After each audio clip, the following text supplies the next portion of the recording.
Historia de Hasán al-Basir.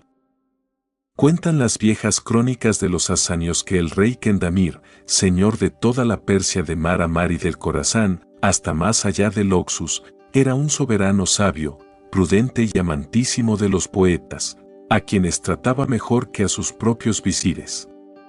En las continuas enseñanzas de ellos nada le quedaba ya que aprender ni que escuchar, por lo que, cierto día, mandó al jefe de los eunucos que fuese a buscar al visir Abu Ali, a quien dijo, padre de la elocuencia.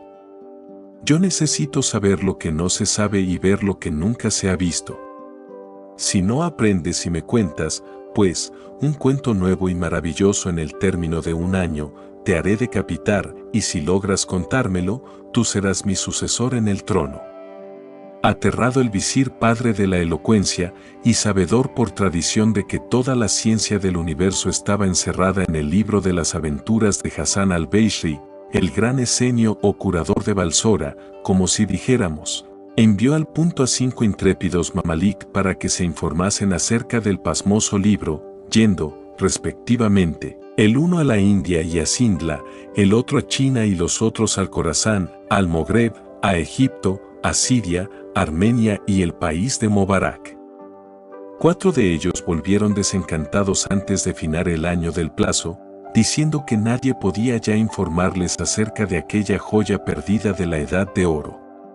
En cuanto al 5.º emisario, él había tomado el camino de Damasco y no tardó en unirse a diversos sabios que, llenos de filial fervor, caminaban a beber ciencia sublime de labios del anciano Sheikh Isaac al-Monnabi. Al prosternarse todos sumisos a sus pies, vieron a otros muchos discípulos que, en el límite del éxtasis, se adoctrinaban con las enseñanzas de aquella gran alma que, como música de aves canoras, declamaba las glorias del remoto pasado. Al preguntarle luego el maestro Isaac al-Mamalik qué era lo que allí iba buscando para hacer tan penoso viaje, éste le dijo humildemente que deseaba adornar su espíritu con lo que el hombre no conoce, aunque siempre vanamente lo busca. Te lo diré, respondió el santo Sheikh, pero antes me habrás de jurar que no comunicarás mi enseñanza a ninguna de estas 5 clases de personas, a los ignorantes, porque su grosero y dormido espíritu no lo sabría estimar, a los hipócritas y mojigatos, que se asustan de todo, a los pedantes, que se tienen por maestros del bien, siendo solo maestros de perdición, a los idiotas y a los descreídos, porque ninguno de ellos sabrían sacar de aquella nada provechoso ni práctico. Y diciendo esto, le enseñó el ansiado libro que buscaba y se puso a dictársele palabra por palabra durante 7 días y 7 noches, sin interrupción. El mamalik, sintiéndose ya un hombre completamente nuevo, besó los pies del maestro Isaac, tomó su bendición y beneplácito, y se puso en camino de regreso hacia la corte, llegando a ella en mucho tiempo menos que lo empleado a la ida, y cuando solo faltaban 10 días para el terrible plazo, tras el cual había de ser decapitado el visir. Excusarnos decir cuál sería la alegría de éste al verse salvado por su mamalik, a quien colmó de regalos y de honores, y cuánta prisa no se dio a copiar esmeradamente, en 9 días y en letras de oro, el libro sin pararse a dormir y comiendo un dátil únicamente cada día. Al día 10º, último del plazo, se le llevó solemnemente en arquilla de oro y pedrería al rey, quien escuchó su lectura, sin interrupción, de la noche a la mañana. Lo que de tan portentosa historia ha llegado hasta nosotros dice así: al nacer Hasán, el hermoso, de padres llenos de virtudes, pero que desesperaban ya de tener sucesión, el horóscopo de los astrólogos le anunció un excelso porvenir si no la erraba en su camino, pues llegaría, decía, a dominar a la gran serpiente del rey Solimán ben Daul. Muerto el padre, y habiéndose arruinado por sus dilapidaciones, su madre le puso una tienda de orfebre, que al punto se vio la más concurrida de la ciudad, pues que todos venían a ella más que a comprar a admirar la hermosura y las extraordinarias dotes del joven Hasán. Cierto día hubo de presentársele al joven un anciano persa de luenga barba y ojos de fuego, portador de un libro antiguo, preguntándole, ante todo, si era casado, y como le respondiese el joven que aún era célibe, Añadió, entonces puedo adoptarte y enseñarte toda mi ciencia alquímica, mientras que, si fueses casado, nunca habrías podido entrar en la intimidad de mis conocimientos. Y diciendo esto, se hizo aportar gran cantidad de objetos de cobre, que al punto transformó en oro mediante unos polvos amarillos que sacó de la cajita que traía, al par que recitaba ciertas fórmulas mágicas de su libro, tales como la clásica de Ak, Mak, Bak, de tan ilimitada trascendencia transmutadora. Entusiasmado con aquello, el joven ya no pensó en nada en este mundo, sino en adquirir la portentosa arte, convirtiendo en oro, bajo la dirección del persa, todos cuantos utensilios metálicos tenía en su casa, aunque no sin las protestas de su anciana madre, que no veía en ellos sino la definitiva perdición de su amado hijo.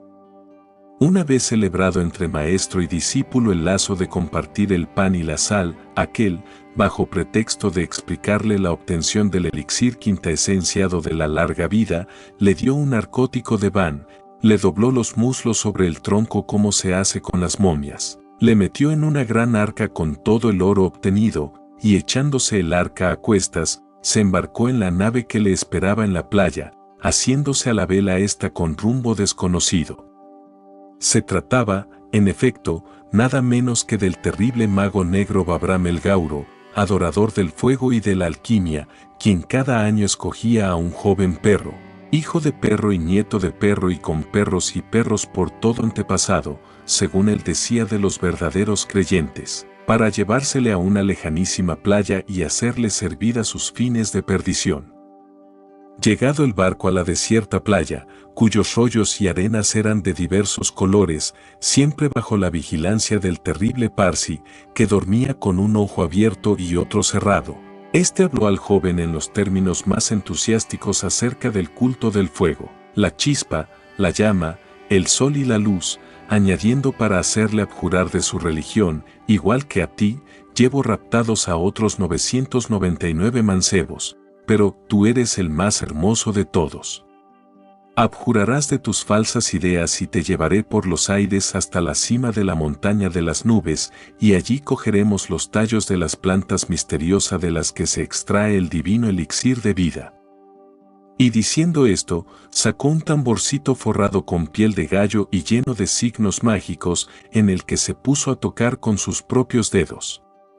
Al punto surgió de la tierra un gigantesco caballo negro, dotado de enormes alas y echando fuego por cascos y hocico, sobre el que subieron entrambos, y ya en él, a tiempo de arrancar por los aires, el hechicero Parsi soltó una formidable carcajada satánica diciéndole, «Oh, infeliz, estás ya a merced de todos mis caprichos, sin que nadie en el mundo pueda valerte contra mi poder». Pero no contó el malvado con la fe inquebrantable del joven, quien, armándose de valor, recitó la fórmula de la fe, quitándole el tambor funesto y despeñándole, mientras que el alado caballo seguía volando y volando por encima de las nubes hasta cernerse sobre una ciudad inmensa, en la que había un palacio con una cúpula de oro que fulguraba como un astro bajo los rayos del sol. El joven, colgándose el tambor en el cinto, descendió suavemente junto a la puerta del palacio para pedir agua y pan. Avanzando resueltamente a través de los patios abiertos, penetró en una regia estancia donde dos hermosísimas jóvenes jugaban al ajedrez. Al verle, le recibieron cariñosas jurándole fraternal amistad y le obsequiaron con el más opíparo de los banquetes en platos de oro y copas talladas con enormes piedras preciosas, diciéndole, «Tu llegada feliz hace bailar de alegría hasta a las piedras de este tu palacio». Luego le cuentan su historia y la de las otras 5 hermanas y la razón de sus poéticos nombres, a saber, Estrella Matutina, Estrella Vespertina, Cornalina, Esmeralda, Anémona, Botón de Rosa y Grano de Mirto. Estas dos últimas, quienes le hablaban, eran solo hermanas de padre de las otras 5. Y todas 7 resultaban ser hijas de uno de los más poderosos genios Imers, el cual, en odio a la humanidad, había jurado no casarlas nunca, llevándoselas confinadas hasta aquel inaccesible palacio de los efrites rebeldes al rey Soleimán, donde ni noticias tuvieran nunca de los hijos de Adán. Llegan de allí a poco las otras 5 hermanas, y todas, con el mayor placer, hacen al joven iguales promesas que Botón de Rosa y Grano de Mirto, celebrando con el idéntico pacto de hermandad. Con lo que no hay que ponderar la felicidad de nuestro héroe entre aquellas celestiales criaturas, cazando en unión de ellas, durante el día, por los paradisíacos campos vecinos e instruyéndose recíprocamente durante las noches en veladas interminables, con música, versos y banquetes. Aquel idilio, sin embargo, fue interrumpido por la llegada del padre, el terrible rey del Genistán, quien se llevó consigo a las 7 hijas, no sin que Botón de Rosa, antes de partir, y sacando a Hassan del escondite en que le había ocultado a la llegada del padre, le dijese: toma estas 40 llaves de otras tantas estancias del palacio, y donde hallarás cuanto necesites, pero no abras por nada del mundo la que tiene esta llave con una turquesa incrustada, porque si lo haces te acontecerá un gran mal. Desde aquel instante Hassan, solo en aquel inmenso palacio, encontró en este último cuanto bueno y hermoso se pueden soñar. Los tesoros, las comodidades de las 39 estancias eran dignas del más opulento de los reyes de la tierra, pero la condición humana, que es insaciable y que está espoleada siempre por la más insana curiosidad, le movía tantas veces como pasaba frente a la cerrada puerta número 40 a desear el esclarecer el misterio que la envolvía, no obstante la terminante prohibición de Botón de Rosa. Por fin, el incauto cedió a la tentación y abrió la puerta fatal, hallando primero una obscuridad cimeriana, luego una escalera negrísima por la que subió a una terraza pensil cuajada de laureles, mirtos, almendros y glicinas festoneando a un palacio de diáfanas cúpulas donde el cristal, el oro, la plata y la pedrería rivalizaban a porfía, y al lado del palacio un lago verdaderamente celeste, como Cosroes y Caesar no le viesen jamás.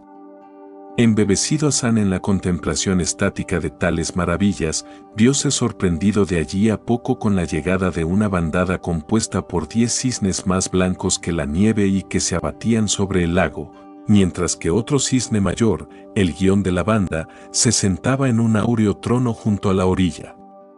Un instante después, y sin que el pobre Hassan acertase a explicarse la mudanza, aquellas divinas aves echaron lejos de sí sus mantos de pluma, transformándose en otras tantas mujeres como huríes que bañaron sus cuerpos prodigiosos en las aguas del lago, volviéndose luego a revestir de sus plumajes y a volar hasta desaparecer en el horizonte azul. Aquello fue un golpe de muerte para el desventurado joven, porque en tal instante, a la vista de la soberana de la banda de cisnes, quedó traspasado su corazón por la flecha invisible del amor. Un amor imposible y absurdo, que, al tenor de la profecía de Botón de Rosa, no podría menos de acarrearle su perdición. Tú, que despreciaste, necio, a las bellas de tu patria terrestre, se dijo, llorando, tendrás que debatirte inerme con tu corazón hecho vano juguete de las hijas de los geni.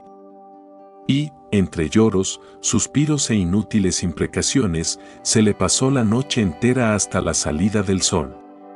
Todo el día siguiente se le pasó también esperando en vano la llegada de la noche y de las mujeres cisnes, por lo que le sobrevino tal congoja que enfermo, prefiriendo la muerte a tener que dejar aquellos lugares sublimizados un instante por la presencia de su inasequible amor. En semejante estado y sin que hubiese tomado alimento alguno le encontró al cabo de 10 días Botón de Rosa, su protectora, la cual, movida a una compasión sin límites, trató de consolarle diciéndole: si me juras guardar secreto, yo te ayudaré, pero si violas luego tu juramento los dos nos veremos perdidos sin remisión.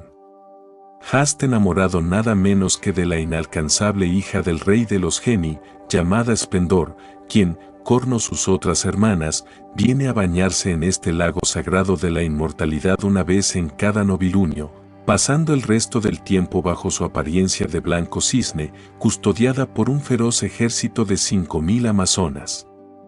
Escrita estaba tu perdición. El estado en que te hallas puede costarte, en efecto, la vida, si no te das trazas durante el baño a apoderarte de sus vestidos de ave. Cógelos, pues, con la mayor celeridad y luego cógela a ella por los cabellos de oro, sin hacer caso de sus amenazas, lamentaciones ni súplicas, bésala pies, manos y frente, y yo cuidaré de haceros conducir a entrambos por los aires hasta tu propia ciudad de Bagdad. Hasán creyó inacabables los días que mediaron hasta el otro novilunio, día en el cual realizó fielmente el encargo del hada Botón de Rosa, apoderándose de los alados vestidos de esplendor, la reina de las mujeres cisnes, y luego de ella misma. Hasán, el hijo de los hijos de Adán, ama a un ave y es por ella correspondido. Cantaron de allí a poco, a coro, las 6 hermanas de Botón de Rosa, celebrando, gozosas, los desposorios de aquella, la más bella de las diosas, con Hasán, el más gallardo de los mortales. Esplendor, contrariadísima primero por verse así aprisionada e impotente contra el tan limitado espíritu de aquel adamita osado, había cambiado bien pronto de opinión al oírle recitar versos por él improvisados. ¿Pero es poeta?, se preguntaba extasiada. ¿Pero un mortal puede ser poeta y hablar así el divino lenguaje de los seres inmortales? No hay por qué describir los 40 días así pasados por los 2 amantes en aquel palacio de encantos, servidos hasta en sus menores pensamientos por las 7 princesas hijas del Genistán.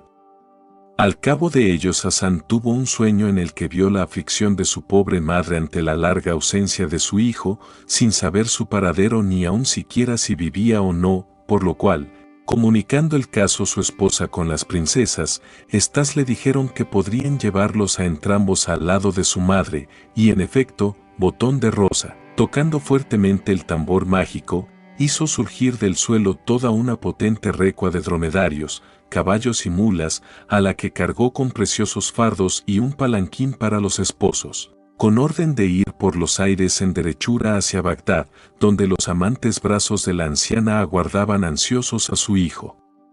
Al año justo, Esplendor, que constituía con Hasán todas las delicias de la anciana, dio a luz 2 gemelos tan hermosos como el sol y la luna, y Hasán, agradecido siempre hacia sus protectoras, no quiso demorar un instante más el hacerlas la prometida visita, aun valiéndose del consabido tambor, pero no sin encargar muchísimo a su madre que bajo ningún pretexto entregase a Esplendor su manto de plumas que él le diese a guardar a la anciana, porque en el punto en que tal hiciera podría ella caer en la tentación de volar con sus hermanas cisnes como antaño.